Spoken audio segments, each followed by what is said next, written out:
Are you from England England. originally though? I'm originally from England. Yeah, originally Okay. from England, but yeah, I've been My we called her my nanny. I'm sure you guys are used to that. Yeah, my whole mom's side of the family is from yeah, over that way in the UK. yeah. Yeah.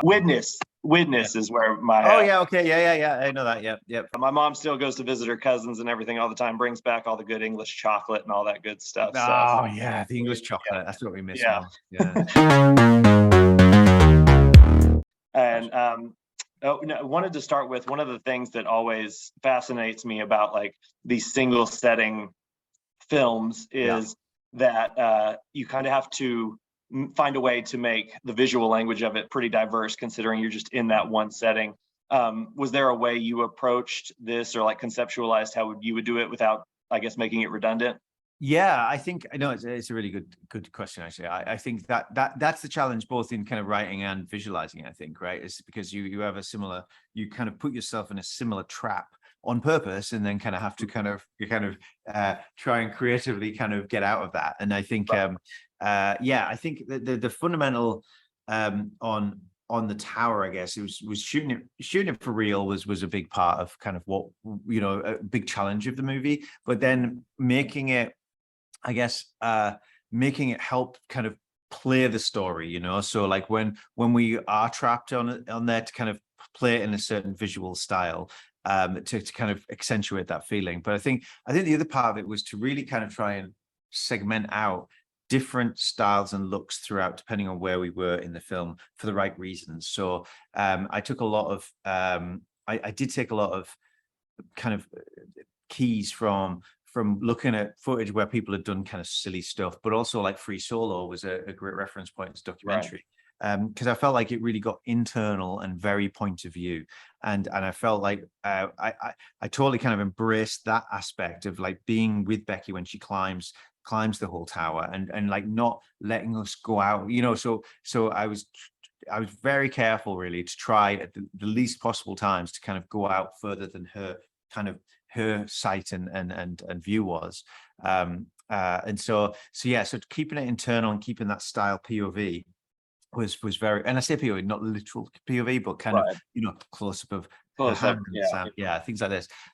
So I kind of did that, but then each section, like, needs different things. So when I felt like, as we were building into kind of say an action sequence where say that she falls off the ladder, I was very conscious that needed to be, to get the most out of the height aspect and the kind of dynamic distance, we want to be going wider. So I kind of tried to kind of step it into kind of a wider feel for those moments before coming back into the kind of trapped on top, and just trying to be relative distinctive and relevant to each kind of piece was a very conscious effort, I suppose. So yeah, long answer to a simple question that was quite complicated. No, that it actually kind of rolls into another question I had written down, you're absolutely right, because like it's crazy how because the movie is really like tension and suspense just Yeah, throughout, which was kind of one of the reasons I wanted to ask that. It's like, how do you sustain that in just that one location? But I mean, it was done beautifully, and that, but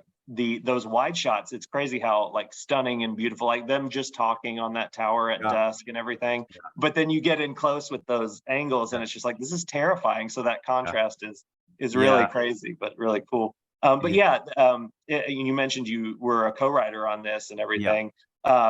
And one of the questions I had about that aspect of it was, going into it, you have this kind of solitary, situation here, yeah, and you only have like a limited number of resources that they can play with, that you can get yeah, your characters out of these situations with.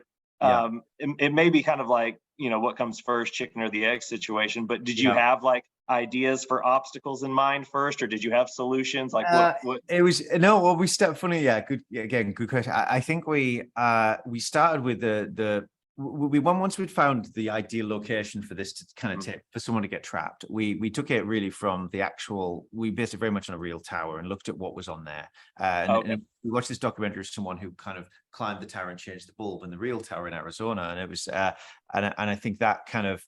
That gave us a sketch of what this thing looks like, and then we really just kind of trapped ourselves we kind of did I just did it with masking tape on the ground at first and just kind of mapped out this kind of area. And Jono and I would kind of sit in this thing and just think, look, what's the first thing I'm doing here? Like if I'm literally after this ladder's broken, what is it? What's the first go to? And the first go is your phone. It's all the kind of obvious things that you would come out with.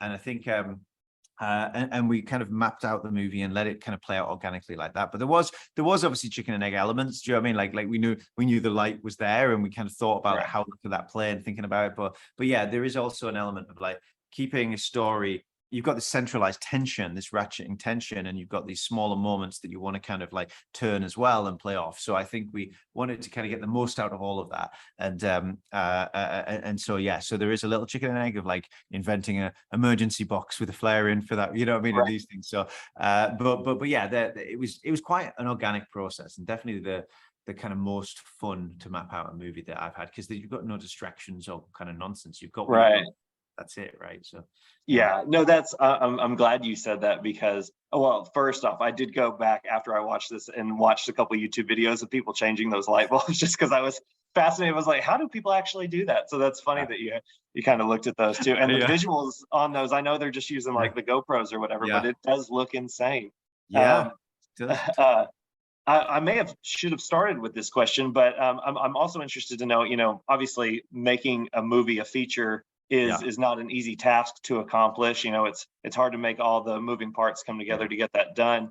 What kind of made you want to, or what brought you to this type of story? What made you want to tell this type of story in the first place? Because we've had.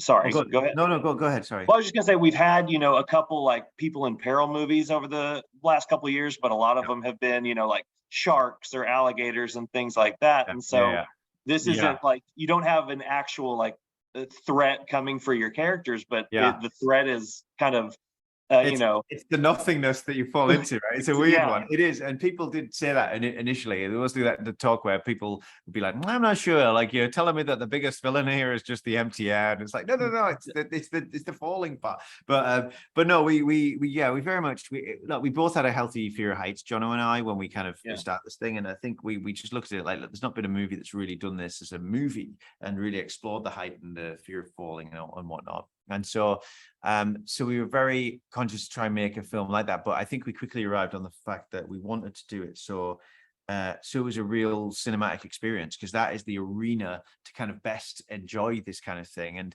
I felt like for a long time that cinema, because of the changes in kind of how we've been watching films in television and whatnot, it's kind of like it's made it a bit wonky in the filmmaking scene, I would say, where the only things that kind of play theatrically are massive kind of temples that often are just derived content and their IP, sorry. And I think it's disappointing. And as filmmakers, John and I and everyone involved in the movie, we really wanted to do something that had, you know, that utilized the cinema, but didn't need kind of like 200 million to achieve it. So I think that, you know, kind of going back to the roots of like what's important and kind of pulling it from there, and then and I think doing it the way we did it, rather than doing the kind of shot in a studio with green screen, but like taking this kind of elite band of folks up a mountain, like shooting this thing for IMAX at the top of this kind of structure. I think that was the kind of thing that made it unique and gave us the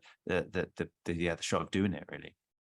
Yeah, that the whole idea of the kind of bad guy in the movie, like being, you know, kind of a product of their sense of adventure was a really cool like concept, I thought. So I was glad. Yeah, and I will say, like, I didn't see this trailer on YouTube or anything first. I saw it in a theater first time I became aware of the movie. And immediately, like, I love that genre anyway, like the people in peril thing. You know, in impossible situations and stuff. So it was really cool. But and you mentioned, like, you know, the millions of dollars people spend on these tent poles. You know, I obviously read the Variety piece yesterday that came out, and where it stated it was only you made this for $3 million, but you did use IMAX cameras. I assume a large portion of that budget did go to those IMAX cameras and everything. Well, actually correct that. Someone said to me, hold on, you didn't actually shoot on the IMAX cameras. We shot it for IMAX, actually, on large format cameras. So I'd have to stand to correct that. Someone said this to me about an hour ago, and it was like, yes, you didn't actually shoot on IMAX cameras. No, I did not shoot on 70mm IMAX cameras. I can clarify. But no, we shot it and there would have been no way we could have physically done that, actually. We shot it on large format, so digital for IMAX, and the large scale, large plate format to deliver on IMAX was the idea. So, but I think a lot of the cost, honestly, was not that. It was actually the constructing the tower, engineering the tower, building at height. We really kind of pooled our resources into getting that right, so that we essentially had this one set that we were able to kind of go up to and film again and again. And I think that was very much kind of the getting the core of that right and getting the stunt work right. And we had incredible stunt people and the riggers who did the Dubai climbing mission with the same riggers. So they made Ginny and Grace very comfortable and safe, despite the fact that they're kind of up there doing all that crazy stuff. So it was very much, to kind of putting it there and putting that on screen that we focused on. And then, I think then it just is a case of capturing it all ultimately, right?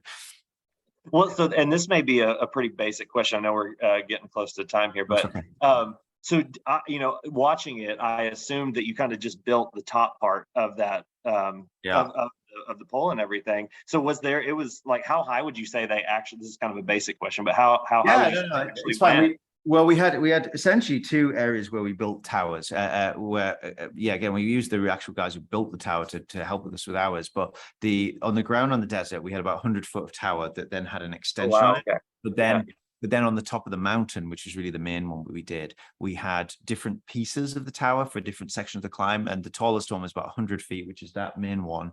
So that's about 100 foot up. And that was just on the edge of a kind of cliff drop. So we were able to kind of get Grace and Ginny, get them up there and really kind of film it for real without much worry of kind of capturing things. And all those lovely kind of the kind of drone around shots and all that stuff is you see what you get, right? So it was it was nice. And again, I guess to your first point, like the truth is, like, you're able to find things when you're up there. So like the sun setting and how that looks. And there's a scene where we just played out and just the one shot against the sunset, which we just picked up for real. And we would have never been able to do that if it was all by design or if there was another thing. So I think the flavor of that was important for sure. No, it looked, honestly, it looked fantastic. Like, I loved the way it looked. And I was never, I don't know if this was like a big point of concern for you or not, but like, I was never confused, like, by what point of the day they were in, the way they looked weathered as it was going on and everything. Good. Like, it is a worry. The consistency with it was fantastic. Like, I was, because that's the kind of stuff you look for it and things like this, or not to pick apart, but like, you're like, man, they really paid attention to it. So that was appreciated. And also, I mentioned the variety piece, and I'll wrap it up here in a second. But the whole thing about having to overdub, a lot of the F-bombs and everything.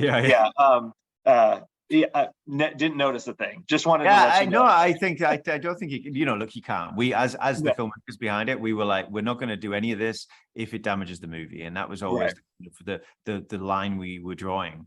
And when we did it, it absolutely, we didn't have to cut any of the movie. It was, and you can't tell. Like, I can't tell, and I kind of it should be. So I think it's it works a treat. It works a charm. No, a great job. Flawless, right? That you guys did. It was literally. So that was awesome. But, thank you. Yeah, absolutely. No, real treat speaking with you. Man. Yeah, and when I saw that, I did wonder, like, I wonder if this like got to the if he was worried, taking some of the cuss words out might ruin the authenticity. I did worry about that, but I think it genuinely was something we debated, because it was like Lionsgate, but it was very much like, are we going to spoil the movie? And we talked about it a lot, and the thinking was, look, let's try it, right? See if it's funny. But the other bit was really, I wanted a film, like, genuinely, like, I've made how many 4 or 5 films now, and none of my kids can't watch my films because they're all like full of F words and swearing. And this was the first time I'd done a film where the focus is not gore or hyper violence, and it certainly isn't swearing, and the swearing kind of leaked into it through improvisations. It wasn't planned for. So I think for me, like, the best part of all of this really was being able to show my own kids my film. and then watch it without, well, I damaged them in other ways, it seems, but I they were able to watch it. And and there's only one F word, as the MPA allows. Had to get that one PG-13 one in there, right? Yeah, honestly, you're allowed one. They were like, you can Right. say book. I was like, okay, let's pick it carefully. Let's pick a good spot.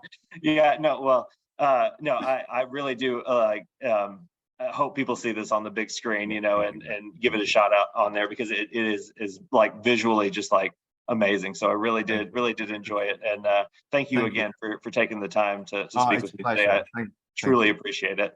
Thank you. Thanks very much.